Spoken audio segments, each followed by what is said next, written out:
The Honorable Peter Kihungu. Okay. Thank you, Madam Speaker. I start to support the motion. Madam Speaker, the issue of constitutional change on a parliamentary move is critical. And Madam Speaker, we need to separate the way the President has brought it from how BBI was brought.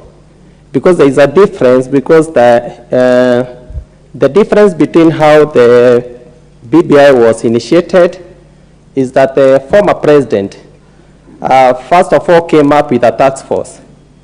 The task force went to the public and started collecting views. Then after the task force brought the views, that's when now BBI was brought to Parliament.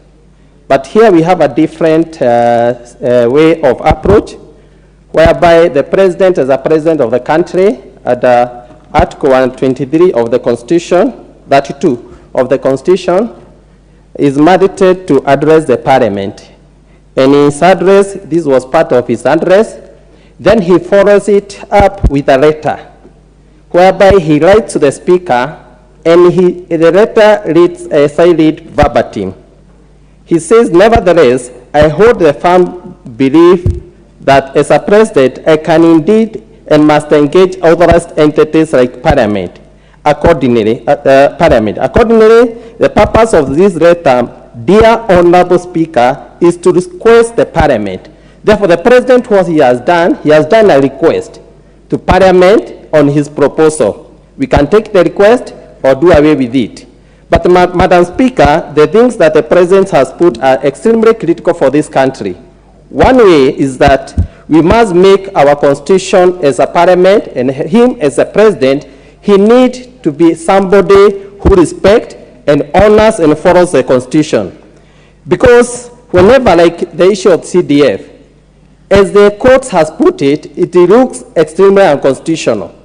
But practically, the nation and the mood of the whole nation is that they need the CDF fund.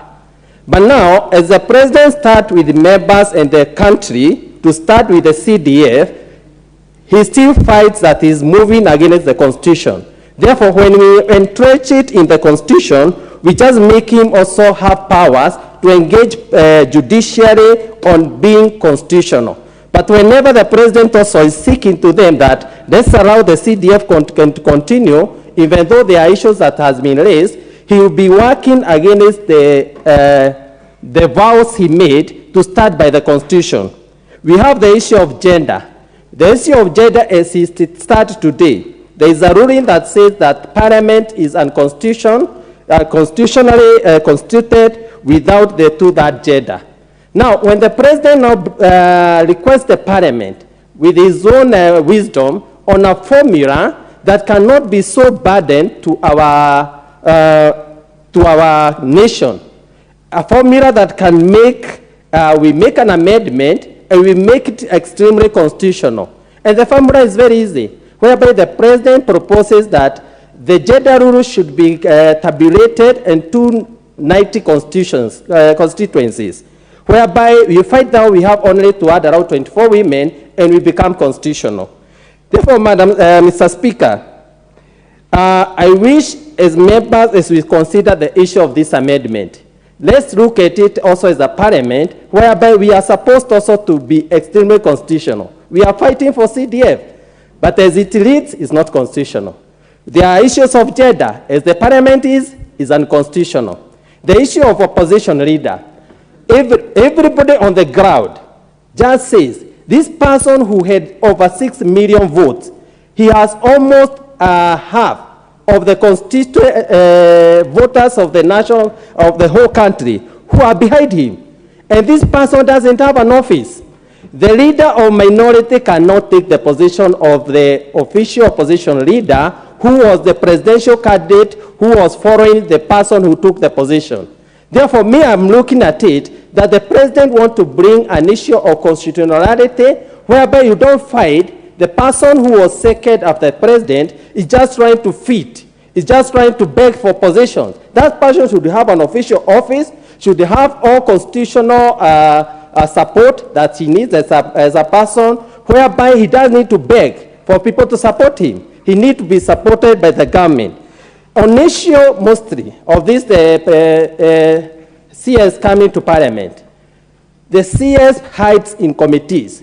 If you reach the CS for water, the people he recognizes as leaders are members of the Committee of Water.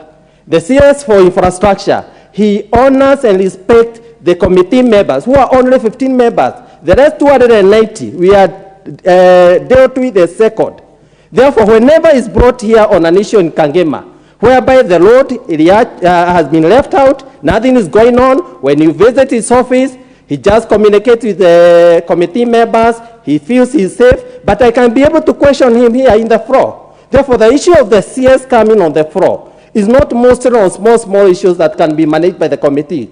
But there are areas as members of parliament, we must tackle them, we must question them whenever our public members can be able to hear how we are engaging with them and how we are talking about some of the issues has been raised. Therefore, Mr. Speaker, I wish we just look at this amendment as if it's not about the issue of the party, an issue of the presidency, but it's an issue of constitutionalism, whereby we will make everything constitutional so that even judiciary, we can be able also to target them. Now we can question them, then they tell us, you are telling us to be constitutional. How is your parliament?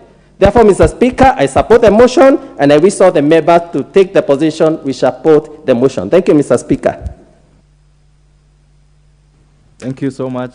This chance goes to Honorable Gitonga Murugara of Tharaka. Thank you very much, Mr. Speaker. Mr. Speaker.